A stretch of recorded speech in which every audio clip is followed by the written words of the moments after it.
Bonjour et bienvenue sur Marqueur, votre podcast 100% marketing durable, car je suis convaincue que le marketing durable, c'est le marqueur de la bonne santé des entreprises. Le marketing, c'est le cœur de l'entreprise avec la proposition de valeur, des produits ou services. Et gérer des projets marketing avec le cœur nous emmène plus loin dans la formulation d'une offre qui fait sens aussi bien pour vos clients que pour vos collaborateurs.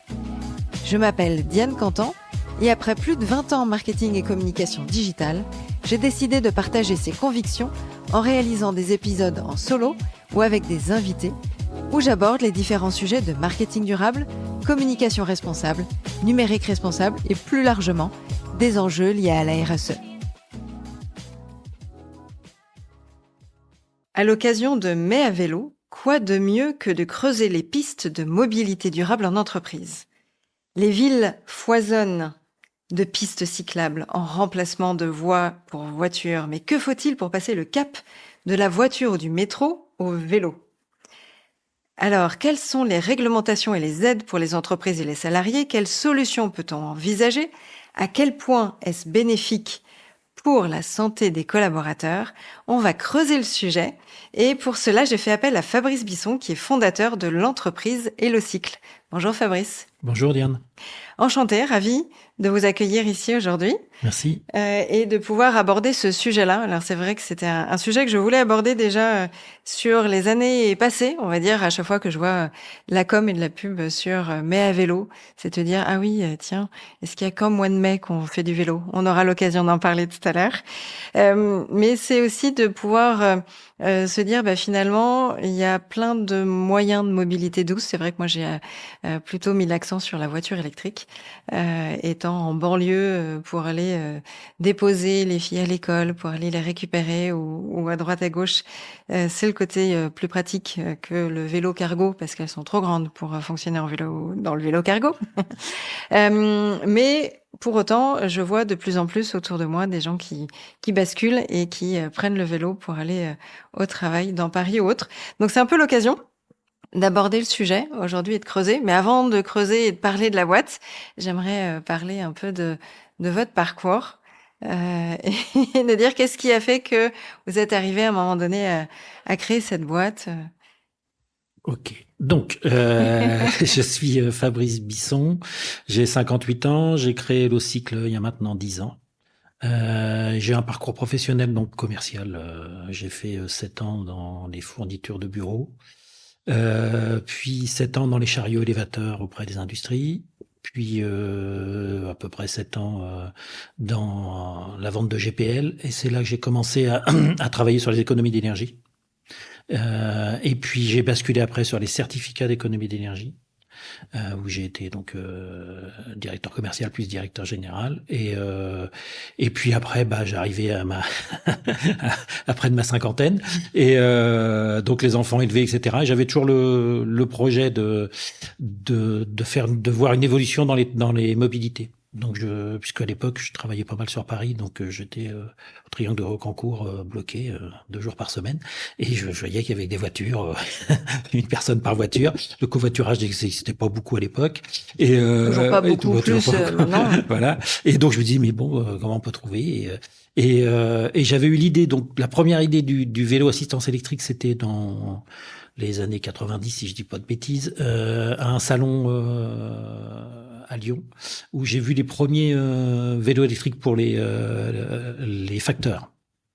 Et donc là, j'ai trouvé pas mal ça, parce que je connaissais des facteurs. Moi, j'ai des amis facteurs La Poste est assez précurseur sur le sujet. Tout à fait, qui étaient en mobilette à l'époque, qui polluaient, etc. Et donc, ils sont passés au vélo électrique, et même eux qui avaient du mal au début, ils ont dit oui, c'est vraiment très bien. Et donc ça, c'était la première chose. J'avais toujours cette visibilité. J'en ai parlé à l'époque à mon PDG, mais lui qui était plus motard, etc., en me disant le vélo, non, j'y crois pas, etc. Et le deuxième flash que j'ai eu, c'est lors d'un séminaire où à l'époque on faisait des séminaires 2-3 fois dans l'année. Et là, on fait un séminaire dans le Jura, et j'avais trouvé comme activité la bonne idée de faire du vélo. Et j'annonce ça à mes troupes la veille au soir, et je me fais incendier par mes salariés qui me disent mais mon mari m'a jamais fait monter sur un vélo, c'est pas toi qui feras monter, etc., etc. Et je vois au fond de la salle le responsable de l'hôtel qui voit bien que j'étais un peu embêté. Là, j'avais pas prévu et qui me dit j'ai une personne que je connais qui loue des vélos électriques. Est-ce que ça vous intéresse? Et je dis oui, je t'en prends. On devait être 12 ou 13 à l'époque dans la société, je sais plus. J'ai pris 5 vélos électriques, enfin tous les vélos électriques qu'ils avaient.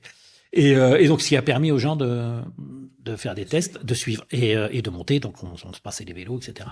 Surtout en montagne, hein, surtout c'est en montagne, oui, parce que côté plat. Voilà, j'avais pas percuté que ça pouvait, moi qui faisais du vélo par ailleurs, j'avais pas percuté qu'il y avait des gens qui, ça a été, voilà. Ça fait, et le soir, j'étais pas un dieu vivant, mais presque. On me dit, oh ouais, super, on a testé. Il y en a même une dans la foulée qu'on a acheté un pour elle, etc. Et donc là, je me suis dit, tiens, il y a vraiment quelque chose, que c'était vraiment des personnes qui faisaient pas de vélo, enfin, qui savaient faire du vélo, parce qu'il y en a maintenant qui savent pas, mais qui savaient faire du vélo, mais qui voilà, c'était pas leur truc. Pourquoi? Parce qu'ils avaient souffert, parce que quand ils en avaient fait étant jeunes, ils se sont dit, oh, c'est trop dur, etc., etc. Et donc, d'allier les deux entre le côté, puisque c'était la même époque où je venais en voiture et que j'étais dans les embouteillages, et le côté vélo, je me suis dit, bon, il y a peut-être quelque chose à faire. Et la vie faisant, donc avec mon PDG, on n'était plus d'accord sur la politique de l'entreprise. Donc de fait, on s'est séparés. Et c'est là que je me suis dit, mes enfants sont élevés, etc. Je tente le coup. Et j'avais commencé à regarder, à étudier, parce que voilà, j'étudie un peu. J'ai vu qu'il commençait à y avoir les premières lois sur les mobilités qui arrivaient. Et là, je me suis dit, ça va être l'avenir. Donc c'était, voilà, j'ai créé en décembre 2015 HelloCycle. Donc j'ai pour habitude de dire maintenant que j'avais vu ce qu'il allait se passer. Il y a 2 choses que je n'ai pas vu venir, c'est le Covid et la guerre en Ukraine. Mais sinon, j'avais tout vu. Et ce qui risque d'arriver demain, on ne le sait pas encore. Oui, c'est ça. Mais maintenant, on s'inquiète beaucoup plus parce qu'il y a des choses qu'on n'aurait pas cru quand on était petit, quand on avait voir ça. C'est certain. Alors du coup, vous avez abordé le côté un peu législatif. C'est peut-être le moment de poser la question sur aujourd'hui les employeurs. On entend parler de forfait mobilité durable. Il y a le remboursement des frais de transport. Qu'est-ce qu'on doit savoir en fonction de la taille d'une entreprise? C'est en fonction de la taille des entreprises, déjà, au départ. En fonction, après, du lieu des entreprises, puisque après, il y a des spécificités suivant les collectivités. Si vous êtes des comités de communes ou des agglos, etc., il y a des spécificités. Par exemple, sur Paris, le remboursement n'est pas le même que sur Rouen. Ouais, nous, on est de Rouen. Donc, les obligations sont pour les entreprises de plus de 50 salariés sur un même site. Si vous avez en revanche 60 salariés, 50 sur un et 10 sur l'autre, ça rentre aussi dans le même élément. Donc ça, c'est sur les plans de mobilité que les entreprises doivent faire. Après, le forfait mobilité, c'est un remboursement de 50%. Donc des coûts de transport. Donc ça peut être à minima. Donc après, ça peut être plus, voilà. Mais et donc ça comporte dedans la voiture, le vélo, le transport en commun. Et tout autre transport, il y a même des trottinettes qui arrivent à y passer maintenant. Donc, un peu moins là sur Paris, vu que... Oui, maintenant, oui. Il y a ces éléments-là qu'il n'y avait pas il y a 15 ans. Donc, ça comprend en compte tous ces éléments. Après, les plans de mobilité, ça va plus loin que le forfait mobilité. C'est que le plan de mobilité, ça oblige les entreprises, donc de plus de 50 salariés, à connaître la mobilité de leurs salariés. C'est-à-dire combien de kilomètres ils font, ils viennent comment, en train, en voiture, en vélo, etc., etc. Donc ça permet de mettre à plat et de comprendre les problématiques. Et donc ça permet, moi j'ai des clients, ils se sont aperçus que quand ils avaient des déménagements à faire ou des agrandissements, ils allaient plus aller sur un autre secteur parce que sinon ça allait plus embêter leurs salariés. Alors qu'avant, s'ils n'avaient pas fait de plan de mobilité, ça ne serait jamais aperçu. Parce que les patrons disaient, mon salarié vient, je sais pas comment il vient. Oui, il habite par là-bas, combien de temps il met, etc. Il y a même aujourd'hui des entreprises qui se spécialisent là-dedans de faire des plans de mobilité et qui expliquent que plutôt que d'embaucher quelqu'un, vous pouvez pas faire venir un autre d'un autre secteur sur cette entreprise-là, il habitera plus près plutôt que d'aller sur votre entreprise B. Donc ça, c'est des évolutions. On le voit encore, le nombre de collaborateurs qui font un peu plus d'1 heure, 1 heure et demie de transport aller et retour. C'est vrai que c'est aussi dur d'assumer sa journée plus le temps de transport. Je me souviens. Plus après la troisième journée, quand Quand on rentre et qu'on a les enfants et exactement. le reste à gérer. Je me souviens à l'époque où je travaillais, donc j'y allais pas souvent parce que moi je travaillais sur Rouen, mais j'allais à la Défense, dans les tours de la Défense, et j'avais une assistante qui mettait 1h30 le matin pour venir, 1h30 le soir. Faut être motivé, derrière. Moi je me suis dit, mais j'arriverai pas. Il faut être motivé dans la journée. Oui, mais faut rester motivé, il faut que l'employeur ou le manager. Et donc on avait mis en place des éléments où on s'appelait, parce qu'à l'époque il n'y avait pas tous les outils qu'on a aujourd'hui, mais je lui disais, ça sert à partir de 16h, je t'appelle plus parce que je sais que tu as autre chose à penser, et c'était et c'est une organisation, et c'est vrai que les employeurs ne le savaient pas. C'est moi qui avais appris à sa chef qu'elle habitait aussi loin. Et c'est même pas, je sais même pas si elle habitait loin, en région parisienne, mais le temps de trajet était énorme. Et pour moi qui habite en province, c'est toujours différent quand on monte sur Paris. On se dit, mais comment ils font? C'est ça, le côté 10 km, ce n'est pas 10 minutes. Exactement. ça c'est toujours la difficulté entre région et Paris. Quoique dans certaines grandes villes, que ce soit. Maintenant, vous êtes à Lyon, Bordeaux, à Toulouse, Lyon, c'est pareil. Et nous, même à Rouen, où on est petit aglo, c'est aux heures pleines, c'est la même chose. Tout le monde bouge. D'où l'idée de voir la mobilité différente. Alors, justement, qu'est-ce que propose HelloCycle? Donc HelloCycle, nous, on met à disposition des entreprises des parcs de vélos assistance électrique pour les trajets domicile-travail des salariés, les trajets professionnels et les trajets personnels des salariés. Donc c'est comme une voiture de fonction, sauf que c'est un vélo de fonction. Donc on parle de flotte automobile et on parle de flotte de vélo. Flotte de vélo, tout à fait. Donc ça, c'est quand même assez récent. Dans l'idée. Ça fait 10 ans que nous on le fait. J'ai un collègue sur Paris qui a commencé à peu près en même temps que moi. Au début, on a surtout eu des entreprises volontaires, c'est-à-dire qui avaient déjà intégré la chose et qui voulaient faire évoluer. Depuis l'après-confinement, on a beaucoup plus d'entreprises qui s'y intéressent, mais qui n'ont pas de connaissances ni de compétences dans le domaine. Il faut vraiment leur expliquer de A à Z toute la procédure à mettre en place. Et alors, qui vous contacte justement? Est-ce que c'est les ressources humaines? Est-ce que c'est le DG? Est-ce que parce que tout dépend de la taille de la boîte, c'est les services généraux, c'est le DAF. Le DAF en dernier lieu, c'est toujours lui qui décide. D'accord. C'est lui qui signe. C'est lui qui signe. Voilà, qui valide les prix. Donc, mais j'ai très peu affaire à eux. Non, après sur les PME, c'est les patrons qui délèguent aux assistantes. Souvent le RH. Après, on monte au RH ou RSE. Il y a même eu d'ailleurs une période, là ça commence à se calmer, où c'était marketing RSE, donc c'était des gens du marketing qui faisaient voilà, c'est pour ça que je vous le disais. mais on s'aperçoit que quand c'est dans ces domaines-là, dernièrement depuis 2 ans, je fais des offres et c'est des RH, et voilà, ils le voient d'un côté RH. Donc on a une obligation. C'est avantage destiné aux collaborateurs. C'est vu comme un avantage social supplémentaire. Voilà, exactement. J'ai aujourd'hui, moi, des entreprises qui me disent qu'ils l'intègrent même dans leurs annonces quand ils recherchent des collaborateurs. D'accord. Ils marquent vélo de fonction. Pour ceux qui sont dans les grandes villes. J'ai encore jamais vu d'offres d'annonces. Sur Paris, j'en ai déjà vu. C'est vrai. Il faut que je sois plus attentive. Dans les grandes villes, j'en ai vu sur Bordeaux, sur Toulouse, où ils mettent, à partir du moment où vous avez une personne qui habite en ville et veut travailler en ville, et c'est ce qui permet aussi au plan de mobilité de s'apercevoir de ça. Moi, j'ai un client qui s'est aperçu qu'il avait un salarié qui avait une problématique. Il venait en voiture à 10 ou 15 km là, de Rouen, et il avait toujours une problématique pour se garer. Il n'y avait pas de parking dans l'entreprise, ils sont dans plein centre-ville, etc. Et que le salarié, il fallait toujours qu'il se démène pour trouver une place, et qu'il fallait qu'il s'organise. D'arriver un quart d'heure avant pour pouvoir tourner autour. Exactement. Et en fin de compte, on a dit, si on te donne un vélo de fonction, est-ce que il a dit, les jours où je peux, je le fais. Entre le vélo de fonction, le télétravail maintenant qui est aussi rentré, voilà, il a dit, ok, je viendrai qu'une fois en voiture, et le reste. Sauf qu'on peut se poser la même question. Le vélo, il faut bien le garer quelque part. C'est déjà plus simple de garer. Ça prend moins de place, je suis d'accord. Vous pouvez encore le garer dans la rue. Après, pour l'anecdote, j'ai eu une société, donc juste après le Covid, une société parisienne, dont je dirais le nom, qui est avenue des Champs-Élysées, et qui me demande un devis pour 92 vélos électriques. Pas mal. Mais après, faut les stocker sur les champs. Et c'est ce que je lui ai dit. Je lui ai dit, mais vous avez un non. Je lui ai dit, mais 92 vélos électriques, vous allez les mettre où? Ah oui, on n'y avait pas pensé. Voilà. Et c'est tous ces éléments-là. Il n'y a pas vraiment de sous-sol. Ils n'avaient pas de sous-sol, voilà. Accès parking. Et puis sur le trottoir, et puis voilà, et il s'était 92. dit, comme c'était juste là, on était juste après le Covid, oh, et maintenant tout le monde va en vélo, mais j'ai leur expliqué que c'était pas, ça se gérait pas pareil.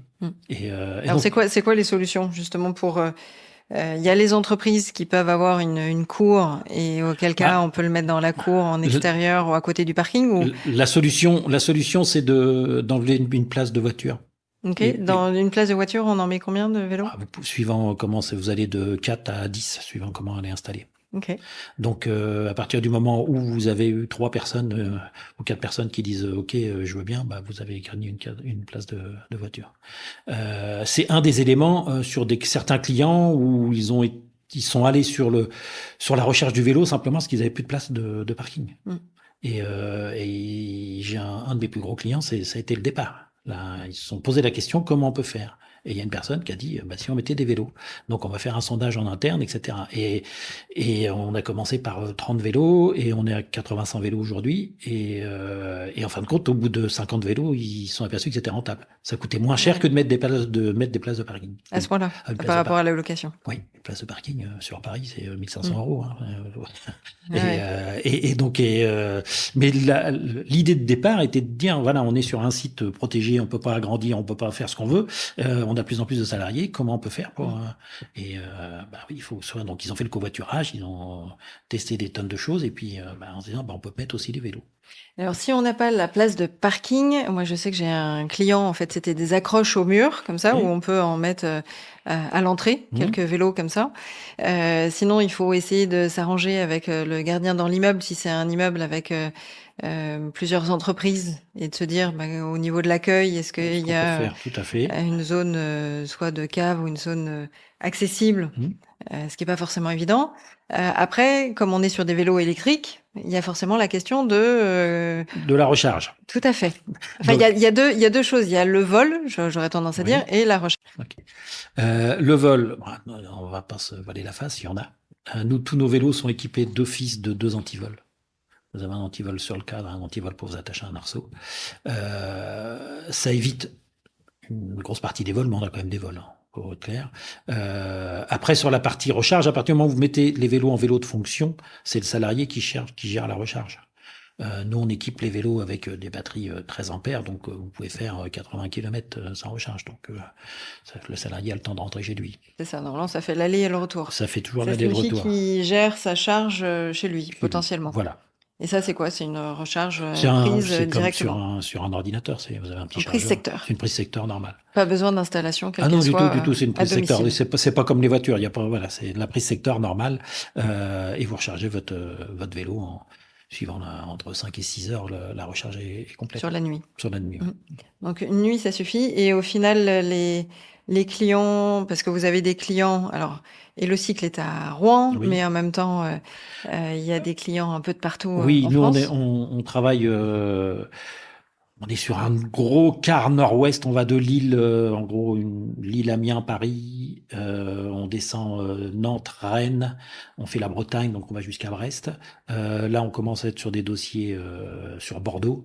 Et à chaque fois, nous on trouve localement un sous-traitant qui gère les parcs de vélo.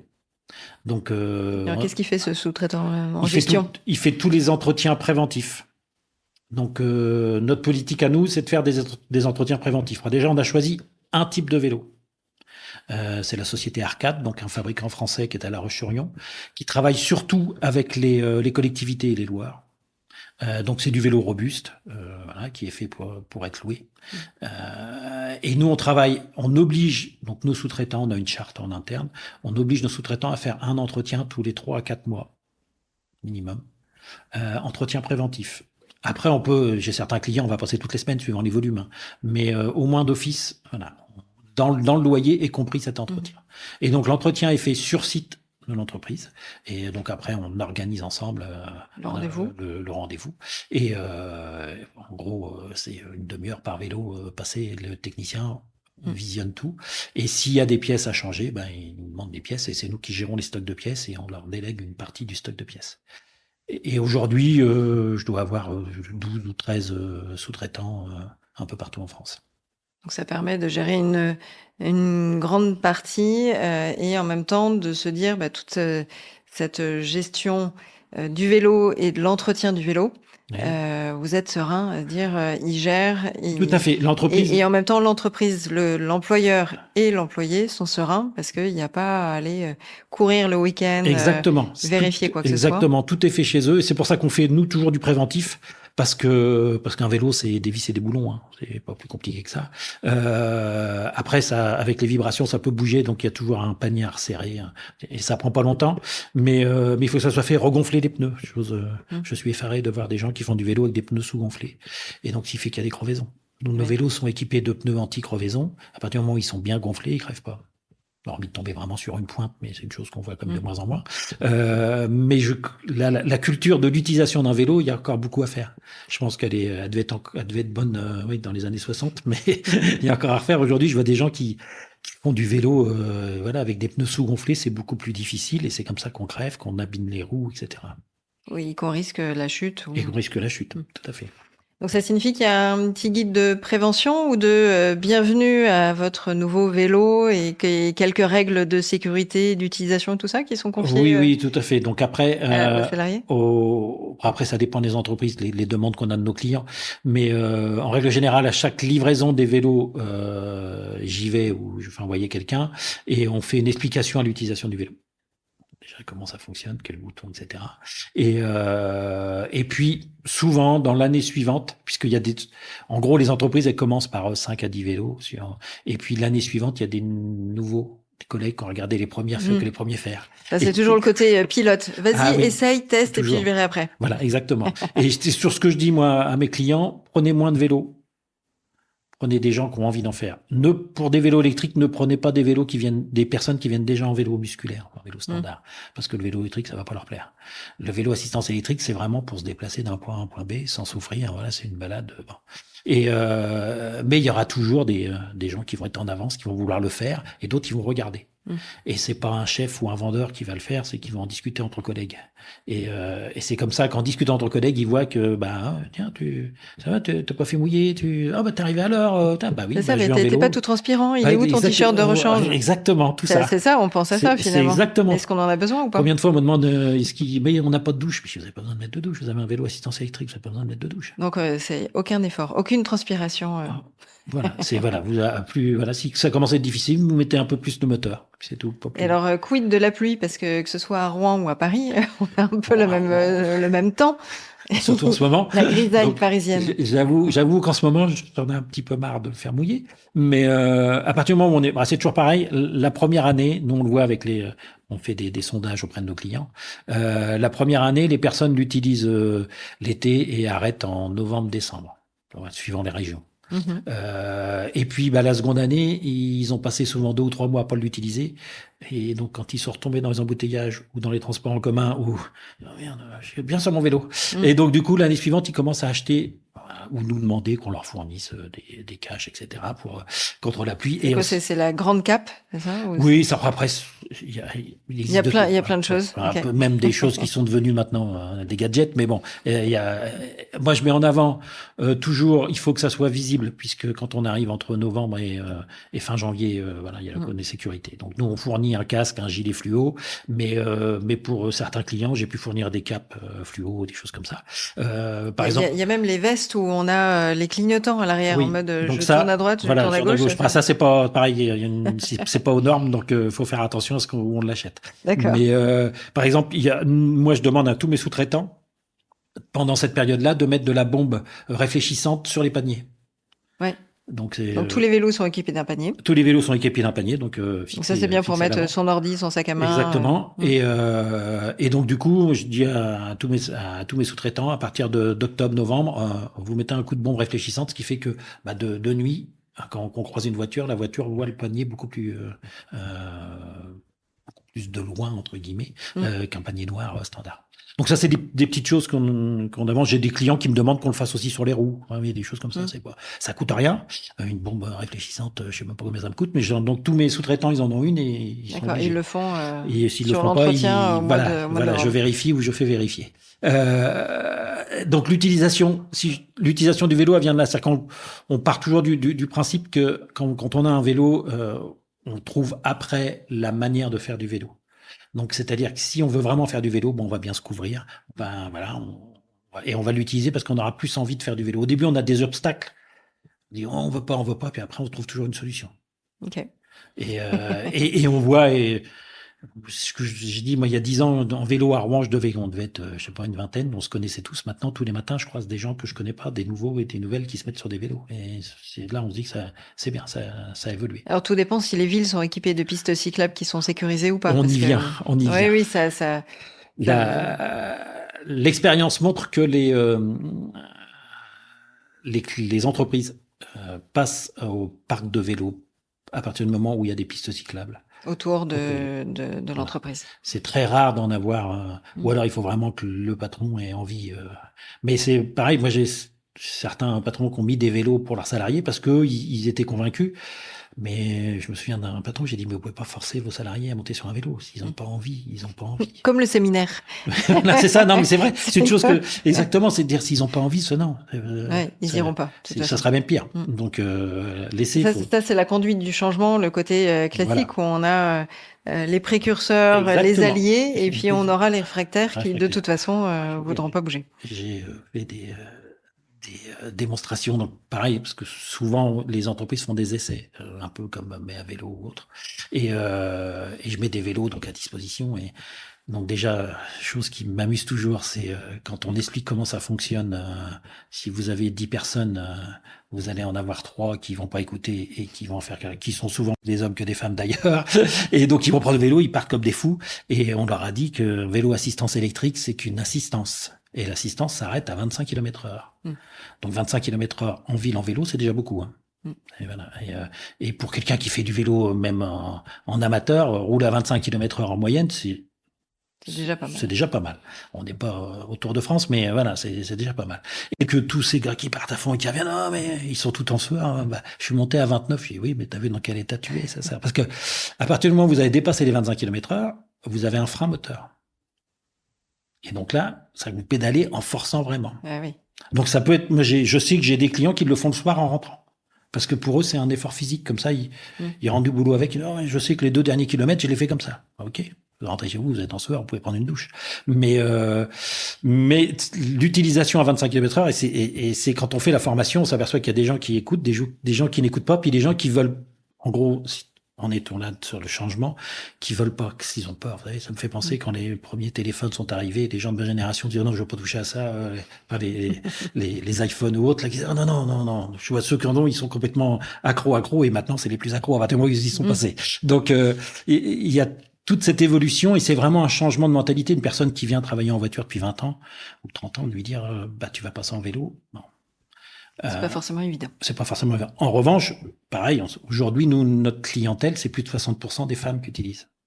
Parce que je me suis aperçu que le rapport à la voiture était différent. Une femme prend une voiture pour aller d'un point A à un point B.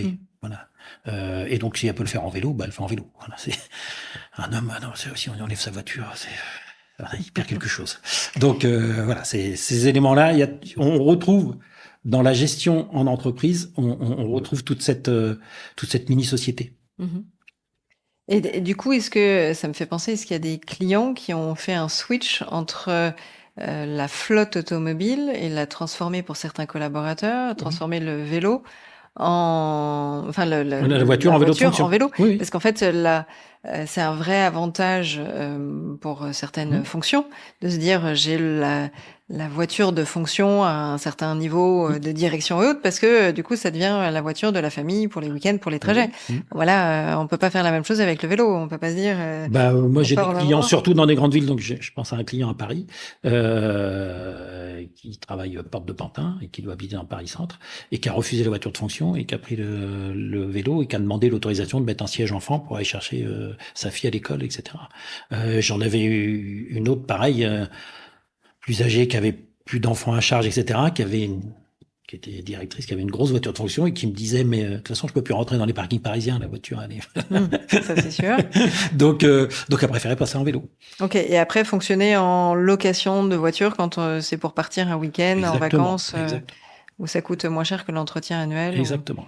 Ou un arrangement comme ça. Ok, c'est une autre façon de voir les choses et d'autres mentalités qu'il faut faire Il faut passer petit à petit. Voilà, il faut que tout s'aligne bien, il faut que la direction, parce qu'il y a aussi des entreprises qui sont frileuses, hein, un accident, etc. On leur a expliqué que malgré qu'on veut tout leur donner, on a les chiffres, il y a moins d'accidents en vélo, voilà. Donc, mais et puis et de dire, depuis des années, moi, j'ai eu un patron qui voulait automatiquement que à chaque niveau hiérarchique, il y ait une voiture différente. Je n'ai pas d'intérêt, mais voilà. Donc il y a toutes ces mentalités à faire évoluer. Mais c'est tout à fait. Peut-être plus sur la jeune génération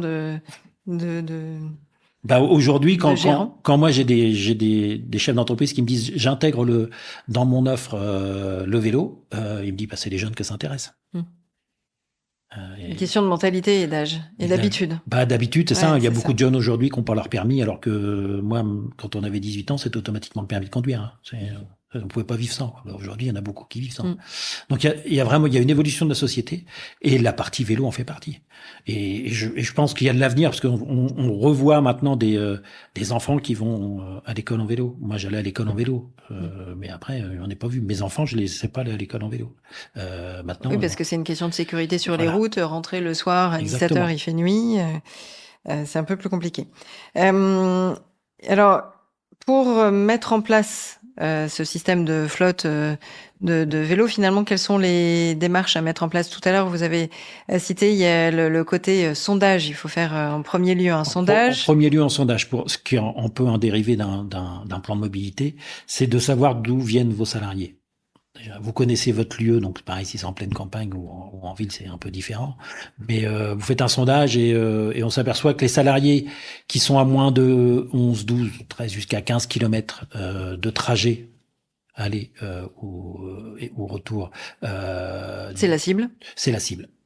Voilà, c'est plus, ça fait moins, ça peut l'être aussi. Hein. Moi, j'ai des salariés qui sont à 1 kilomètre et qui venaient avoir en voiture. À 1 kilomètre, c'est pas long à pied, ça. Ah ouais, non, mais ils pensaient même pas le faire à pied. Vous voyez, j'ai une dame qui me l'a avoué, parce qu'elle allait passer au vélo, parce qu'elle a vu sa collègue passer au vélo, mais qu'elle y pensait pas. Quand il faisait beau, elle venait à pied. Quand il pleuvait, elle venait. Bon, c'est en Bretagne, donc il pleut souvent. Elle venait en voiture. Donc, vous voyez, il y a tous ces éléments-là qu'on découvre. On dit, ah oui, ça me paraît.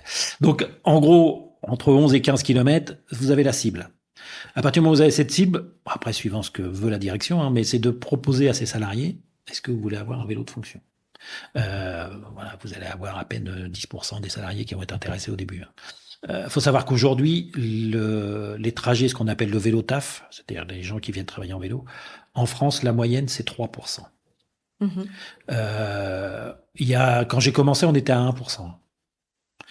La volonté du plan vélo, puisqu'il y a un plan vélo qui a été fait, on a fait des pistes cyclables, on en fait de plus en plus, même si aujourd'hui il n'y a plus les sous, mais bon, ça c'est autre chose. La volonté, c'est dans 2030 d'être à 12%. Ah oui, si on est passé de 1 à 3 en 10 ans. Voilà. Mais les pistes cyclables arrivent vraiment depuis 4-5 ans. Les pistes cyclables, c'est une volonté politique des mairies, ou des agglos. Il y a l'exemple, c'est Paris. Hein. Il y a Paris il y a 15 ans et Paris d'aujourd'hui, c'est pas le même. Il y a eu une volonté. Après, j'habite pas Paris, donc voilà. Moi, je vois que c'est mieux. On l'a vu à Bordeaux, on le voit à Nantes, nous on le voit à Rouen, où depuis 4-5 ans, il y a une véritable volonté politique. Et ils ont fait des pistes cyclables et il y a de plus en plus de vélos. Donc ça, c'est une des choses importantes. Vous faites la demande auprès des salariés. Il faut que les salariés soient volontaires. Ne pas mettre quelqu'un sur un vélo s'il n'a pas envie. À partir du moment où ils sont volontaires, vous leur demandez, voilà, est-ce que après c'est l'entreprise en fonction du budget, est-ce qu'elle veut faire un test? La tendance là, c'est de faire des tests pendant 4-5 mois. Souvent en période d'été, ils veulent faire un test. Et puis à la fin, ils disent ok, ça nous intéresse ou pas. Et dans ces cas-là, ils partent sur des contrats longue durée, donc qui sont de 36 mois, qui est le standard des contrats aujourd'hui, puisque les entreprises ont des avantages fiscaux dessus. Alors, je me mets à la place d'un employeur. Il y a finalement le forfait mobilité durable. Oui. Quel est l'intérêt entre ce forfait mobilité durable et de rentrer sur un système de leasing? Ça dépend déjà aussi de la grosseur de l'entreprise. Forfait mobilité durable, vous êtes obligé de donner à tous les salariés. Donc, si vous donnez à tous les salariés, ça commence à coûter très cher. Le vélo de fonction, vous le donnez qu'aux salariés qui sont volontaires et qui rentrent dans les critères que vous avez énumérés. Après, c'est une volonté, parce que on s'aperçoit avec le forfait mobilité durable qu'il y a beaucoup de gens qui se déclarent venir en vélo. Mais qui viennent, pas toujours, forcément en vélo. Et qui viennent toujours pas en vélo. Donc ça, c'est à force de sortir les chiffres et de vérifier, on s'aperçoit de ça. Donc c'est pour ça que ça le. Donc c'est un peu la dérive du forfait mobilité. Oui, parce que c'est que finalement. déclaratif. Donc vous déclarez sur l'honneur que vous allez venir en vélo. Ok, je veux bien, mais. Ouais. C'est vu comme un avantage social supplémentaire, mais pas forcément sur une efficacité de Exactement. mobilité durable, Et donc, efficiente. De plus en plus, des responsables d'entreprise ou des responsables RH ou RSE reviennent pour revenir à l'essentialité de la chose, c'est dire si on veut qu'il y ait moins de rejet de CO2, il faut vraiment que les gens viennent en vélo. Donc le fait de pouvoir mettre des vélos de fonction. Après, il y a plusieurs systèmes. Hein. Vous avez des possibilités de laisser le salarié choisir son vélo. Ou que ça soit l'entreprise qui choisit le type de vélo. C'est comme dans les voitures de fonction. Vous avez des voitures de fonction qui sont décidées par les entreprises et d'autres où on donne un catalogue aux salariés de choisir. Nous, pour plus de simplicité au niveau de la gestion des pièces, c'est nous qui décidons de mettre un type de vélo. Donc c'est tel type, donc un vélo à cardan, c'est comme sur les motos, il n'y a pas de chaîne, donc ça évite 80% des pannes. Puisqu'un patron, à partir du moment où il investit, il veut que ses salariés arrivent à l'heure. Et il veut surtout pas que ce salarié me dise j'ai pas pu parce que la chaîne a sauté, etc. Donc la partie vélo permet. Au moins s'il dit ça, c'est que c'est pas bon. Voilà, c'est au moins c'est. Juste s'il y a pas de chaîne, c'est pas possible. Non, pas possible, là, tu m'as pipoté, ça marche pas. Faut trouver une autre. Donc faut trouver un juste milieu à chaque fois pour les salariés et pour les employeurs. Les employeurs, ils ont des avantages fiscaux. Donc, ils ont une déduction de 25% du montant des loyers sur l'impôt sur les sociétés. Donc ça plaît bien aux employeurs parce que ça leur évite de payer des impôts et ils donnent un avantage à leurs salariés. Et puis, un deuxième avantage pour les salariés et aussi pour les employeurs, c'est que le temps de trajet est toujours le même, à n'importe quelle heure. Voilà, qu'il neige, qu'il vente ou qu'il y ait des embouteillages ou que ça soit. S'il neige, j'aurais peut-être pas dû dire neige parce que c'est pas non plus conseillé de faire du vélo sur la neige, mais voilà, le salarié, il aura toujours le même temps de trajet. Oui, mais 15 minutes, il mettra 15 minutes. Il mettra 15 minutes. Il pourra, mais un jour, parce que suivant les horaires, on connaissait ça sur Paris. Donc ça rassure aussi les employeurs. Et puis pareil, pas versus le métro ou le RER. Alors peut-être pas forcément le métro qui est peut-être un peu plus fiable, mais on va dire le RER sur Paris, RER B, RER A, c'est quand même assez fréquent. Donc les entreprises se disent à partir du moment où on a une volonté, nous, de le faire bouger, parce qu'il faut quand même qu'il y ait une volonté de l'entreprise, qu'on a une marque de vélo qui tient la route, qu'il y a un entretien préventif, que les salariés arrivent toujours à l'heure.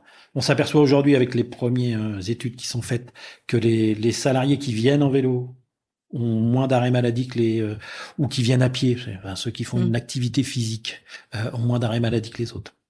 Donc ça, c'est des éléments qui... Ça, c'est intéressant de voir une corrélation entre le moyen de transport utilisé et l'arrêt maladie constaté. Et après, il y a des études qualitatives qui sont faites de plus en plus en France. Les études qu'on avait, quand moi j'ai commencé, elles venaient d'Angleterre ou d'Allemagne. Donc là, il commence à y en avoir, où les sondages sont faits, les salariés sont plus heureux quand ils viennent travailler, ils sont plus productifs, etc. Parce que le fait de venir en vélo, ça produit de l'endorphine, etc. Sans doute. Je suis pas compétent pour dire, mais je vois que moi, tous mes clients sont contents. Ils me disent tous, soit le matin. C'est déjà un bon point. Tous nos contrats sont renouvelés, et il y a de plus en plus, quand on met des vélos dans une entreprise, il y en a de plus en plus chaque année. Et ça, si on commence par 3, l'année d'après 5 ou 10. Voilà, exactement. C'est exactement ça. Et c'est ce que je dis, il vaut mieux en mettre moins au départ et laisser une liste d'attente plutôt que d'en mettre plus. Parce qu'il y a des vélos qui sont nominatifs aux salariés, mais il y a aussi une sorte de flotte de vélos tournants, c'est ça? Voilà, les mêmes vélos peuvent être aussi utilisés en vélo de service, c'est-à-dire pour des déplacements professionnels ou pour des essais. Des personnes qui disent moi j'en veux pas un, mais bon. Ouais, je testerai bien sur une semaine, voir ce que ça peut donner. Donc et après on a des options où on peut mettre des systèmes de recharge solaire, ce qui permet de laisser ces vélos sur le parking et qui se rechargent tout seul. Avec la gestion des clés peut se faire avec des applications smartphone, etc. Donc ça c'est des options qu'on propose aux entreprises qui veulent mettre en avant cet élément-là. Si vous mettez que des vélos en essai, des vélos de service, l'expérience que moi j'ai, ça fonctionne pas.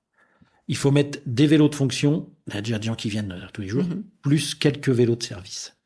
Ça peut être un ou deux. Et pour que ceux qui viennent en vélo de fonction puissent dire, essaye, celui qui essaye. À partir du moment, je pars toujours du principe, l'essayer, c'est l'adopter. Et quand vous faites un essai d'une semaine, minimum. Parce qu'il faut le prendre en main. Je prends toujours l'exemple flagrant dans toutes les entreprises. On vous donne un vélo. Vous venez en voiture, on vous donne un vélo. Le premier soir, vous allez repartir sur la même route que la voiture. C'est psychologique, c'est comme ça. Le même trajet. Le même trajet, exactement. Parce que c'est celui que vous connaissez. Alors que il y a sans doute des petites rues, il y a sans doute des pistes cyclables. Où il y a moins de monde. Où il y a moins de monde, etc. Et comme vous êtes en vélo électrique, vous pouvez vous rallonger d'1 ou 2 kilomètres.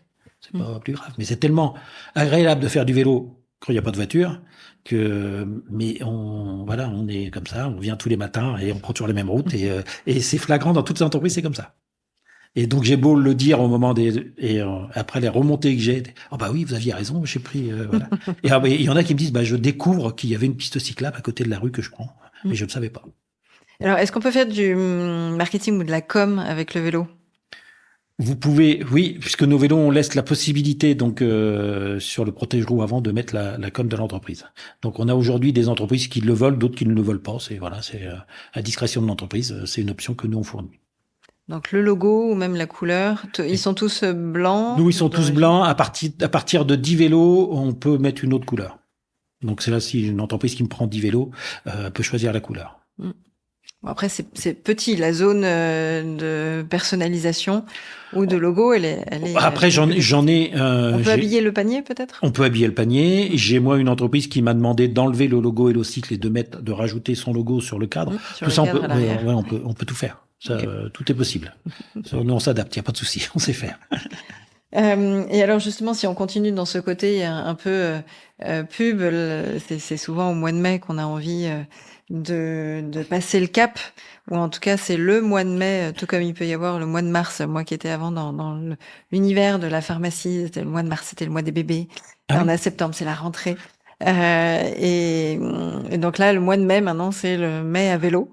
Oui. Est-ce que c'est un vrai coup de pub? Est-ce que c'est un vrai coup de pouce pour faire basculer les salariés ou pas trop? C'est quoi le recul avec 10 ans? Le recul, c'est que... Sachant que ça existe depuis moins de 10 ans, le Oui, c'est vélo. ça. Après, la problématique du mois de mai, parce que là, c'est le patron qui parle, c'est il y a toujours des ponts. Donc, vous n'arrivez pas à avoir tout le monde. Ça, c'est sûr. Après, nous, l'expérience, toutes les démos qu'on a fait pendant mai à vélo, nous n'ont jamais ramené un client. En revanche, c'était un événement en one shot, un événement où tout le monde a pris des photos, tout le monde ils en ont parlé dans le journal local, le journal de l'entreprise, ils en ont parlé, etc. Mais il se passait rien le lendemain, il se passe rien. Voilà. 1er juin, c'est fini. Exactement. Le flop redescend. Exactement. En revanche, ça a planté des petites graines dans des têtes de certains qui sont peut-être dit ça peut être intéressant, etc. Mais pour nous entreprises, l'idée c'est faire découvrir le vélo, mais on est obligé de faire du chiffre d'affaires parce qu'on a des charges comme dirait l'autre. Donc ça nous a jamais rien rapporté. C'est plus des appels entrants. Donc des entreprises qui vont sur notre site et qui nous disent voilà, on a entendu parler de vous, on veut faire, etc. Où il y a une volonté. Je reviens toujours à la même chose. Il faut qu'il y ait une volonté.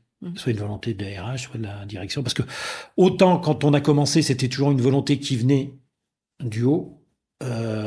Aujourd'hui, on a l'après-confinement, vraiment avant confinement et après confinement. Là, il y a une volonté qui vient de la base.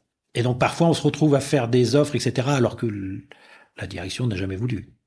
Et donc, on s'aperçoit, voilà. Faut ramer un peu plus, c'est ça? Voilà, c'est que les RSE, ils croient, puis quand ils arrivent au niveau du budget, on leur dit, non. Non. J'ai le souvenir d'un PDG qui m'a appelé en me disant, Monsieur Bisson, j'avais pas vu l'ampleur que ça allait prendre. Je pensais à pas de commande. Bon, d'accord. Et je dis, mais vos salariés, et maintenant vous intervenez plus. Voilà, c'est tout. Et ce que je comprends, c'est pas sa politique, voilà, mais il s'était fait piéger. C'est-à-dire que c'était venu de là-bas, fait piéger entre guillemets. C'était venu de la base. Il a dit oui, allez-y. Il m'a dit, je pensais pas qu'ils allaient s'intéresser. Mais comme quoi, ça peut être aussi un élément de motivation ou un élément de démotivation, le fait de se dire la direction ne nous suit pas sur quelque chose qui va être bénéfique pour notre santé, qui est bénéfique par rapport à la planète et à moins polluer, et à changer de mode de mobilité. Ça peut clairement être perçu comme un manque de reconnaissance ou de motivation. Exactement. Donc ça, moi, je l'ai eu qu'une fois sur ma carrière, mais ça m'avait choqué parce que je comprenais aussi. C'était au tout début aussi. Maintenant, je pense que tous les patrons ont maintenant aussi le problème du réchauffement climatique en tête. Donc, je pense que ça a dû évoluer, mais c'était vraiment lui, il avait du bon. En gros, laissez-les. Ils vont s'amuser avec ça et puis de voir que oui, il y a vraiment une demande. Et oui, tout projet ou toute initiative a forcément un coût. Voilà, et on en arrive là. Et c'est là où aujourd'hui il y a l'envie des entreprises et il y a la possibilité, est-ce que je peux le faire ou pas. Ouais. Et donc moi je dis toujours, au lieu de mettre 10 vélos, vous en mettez 5.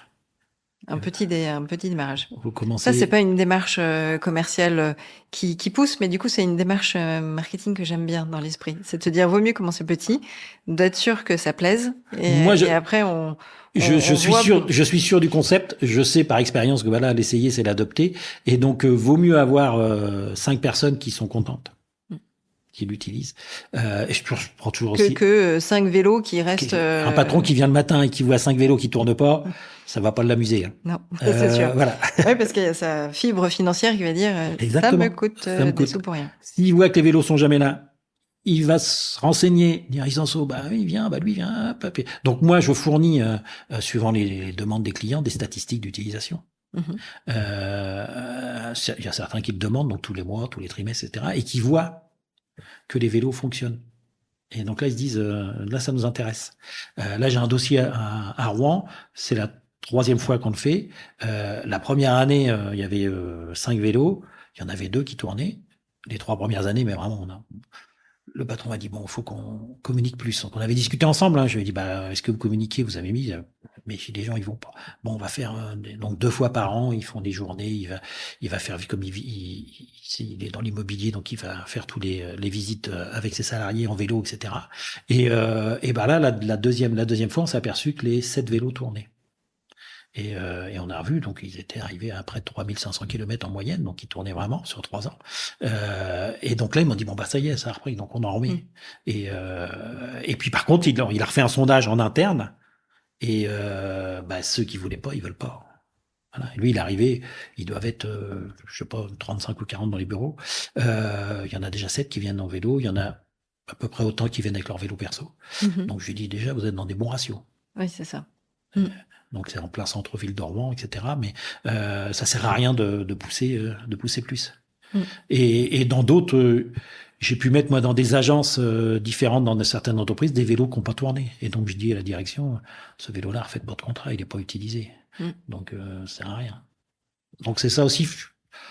C'est un rôle de conseil. L'idée, c'est de promouvoir et de mettre des gens. L'idée, c'est pas de vendre des vélos. Voilà, c'est que les gens, il y a de plus en plus de gens qui fassent du vélo et qu'il y a de moins en moins de personnes dans leur voiture tout seul.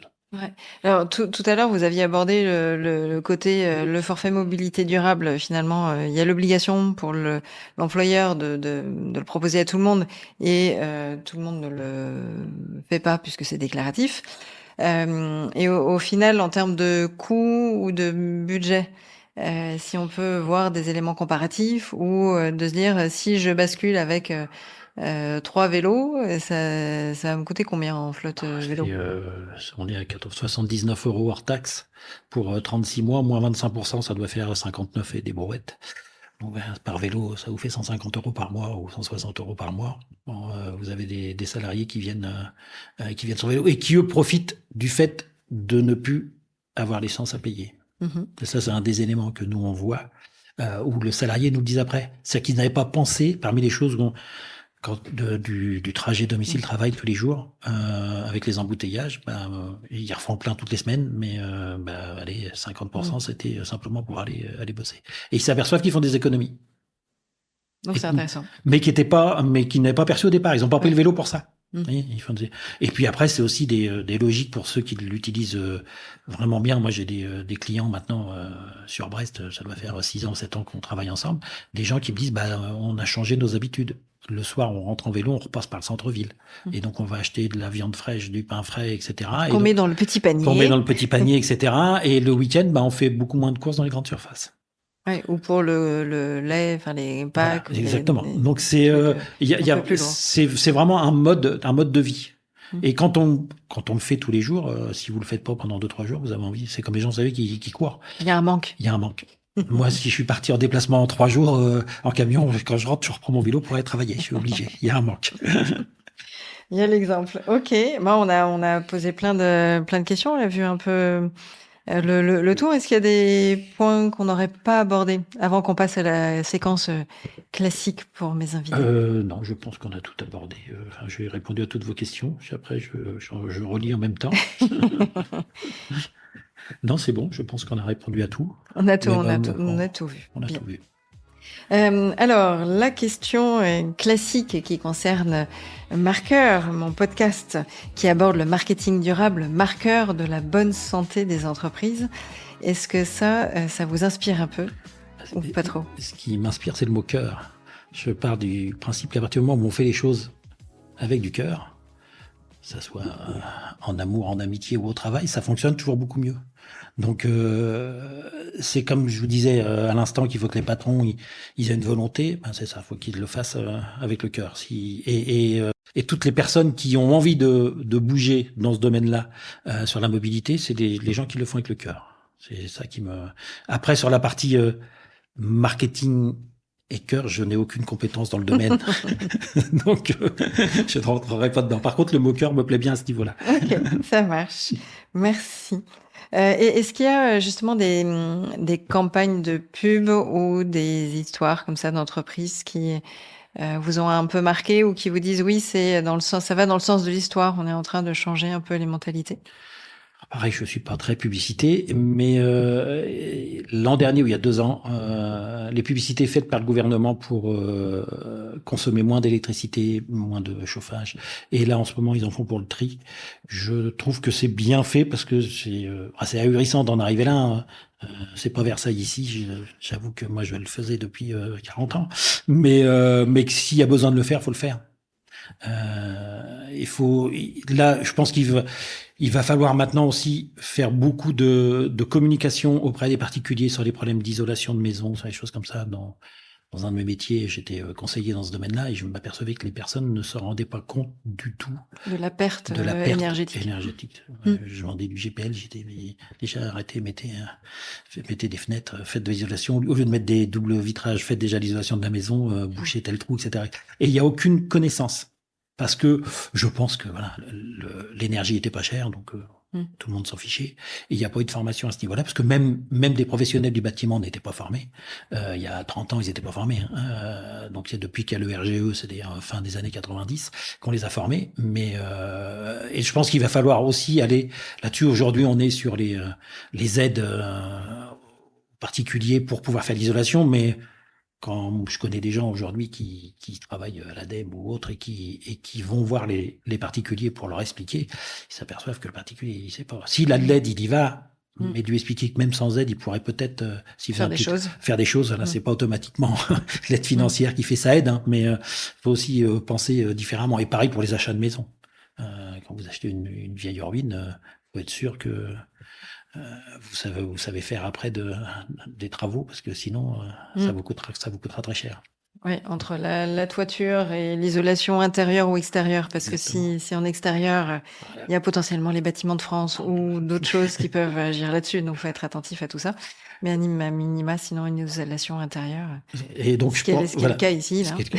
Donc je pense qu'il tous ces éléments de communication, il faut faire rentrer ça dans la tête des gens, puisque là-dessus, on est vraiment, que ça soit, comme je vous disais, pour le vélo ou autre, il y a des manques. Il y a des manques énormes et les gens sont pas conscients. Donc faire en sorte que ça devienne des évidences. Comme on disait tout à l'heure, la ceinture de sécurité est devenue une évidence. Ouais.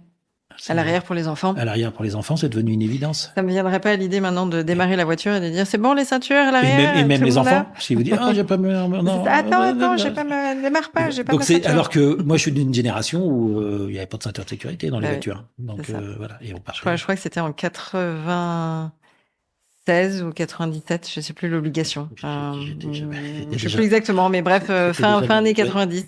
Je sais que ça m'avait marqué à l'époque. Est-ce qu'il y a un éco-geste côté pro ou perso que vous avez l'habitude de faire? Moi, j'en fais plein depuis des années. Donc, pareil, les lumières, le tri sélectif. Là, j'en pense ça. Si j'ai fait rire mon technicien hier, parce que j'ai mis, on avait donc une poubelle où il jetait des éléments et j'ai mis 2 poubelles avec la partie acier et le reste. Donc, ça l'a fait rire. Oh, ça a été comme Pour redécortiquer tout. Voilà, parce que donc la partie acier, je vais le donner à la déchetterie et le reste, ça reste en poubelle. Et mais c'est des choses et comme bon, bah voilà, il peut y avoir une fourche, il peut y avoir un élément. Et donc je pense à ça, ce que je lui ai demandé hier. Je lui ai expliqué. Il m'a regardé, il m'a dit, oh, tu rigoles pas, papa. C'est ça. Un autre éco-geste ou? Quoi vous dire, voilà, de pas prendre de bain mais des douches, de fermer les lumières, de pas faire couler l'eau, de faire le tri sélectif chez vous. Ça, c'est des éléments qu'on fait régulièrement. De marcher au lieu de prendre la voiture. Je suis effaré de voir les gens qui pour tout déplacement vont prendre quelque chose, la trottinette pour faire 100 mètres ou 200 mètres, le métro ou le tramway pour faire 1 kilomètre, et ils ne marchent plus en ville, on fait plus de distance.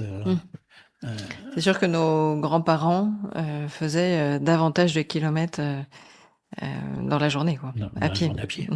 Et donc voilà, on a été habitué à tout avoir, de monter des escaliers plutôt que de prendre l'ascenseur. On a été habitué à plein de choses comme ça et qui font que c'est bon pour la santé, mais c'est bon aussi pour l'écologie. Les deux vont de pair. Et quand on y réfléchit, voilà, les deux vont souvent de pair. Et il faut, je pense, on a pris des habitudes dans nos sociétés. Moi maintenant, je comprends plus toujours la société. Je commence à être un vieux, et donc je vois l'évolution. Et c'est quand on se rappelle quand on était gamin et ce qui se fait aujourd'hui, on se dit c'est un monde complètement différent. Et d'expliquer, voilà, moi j'allais à l'école en vélo quand j'étais morpion. Voilà, c'est une chose qui est logique. Aujourd'hui, il y a toute une partie de tranche de la population qui ne sait pas faire de vélo. C'est ce que j'ai découvert. J'étais persuadé que tout le monde savait faire du vélo. Comme j'étais persuadé que tout le monde savait nager. Et en fin de compte, en discutant, des gens disent, il y a des gens qui savent pas nager et il y a des gens qui ne savaient pas faire de vélo. Aujourd'hui, ça revient.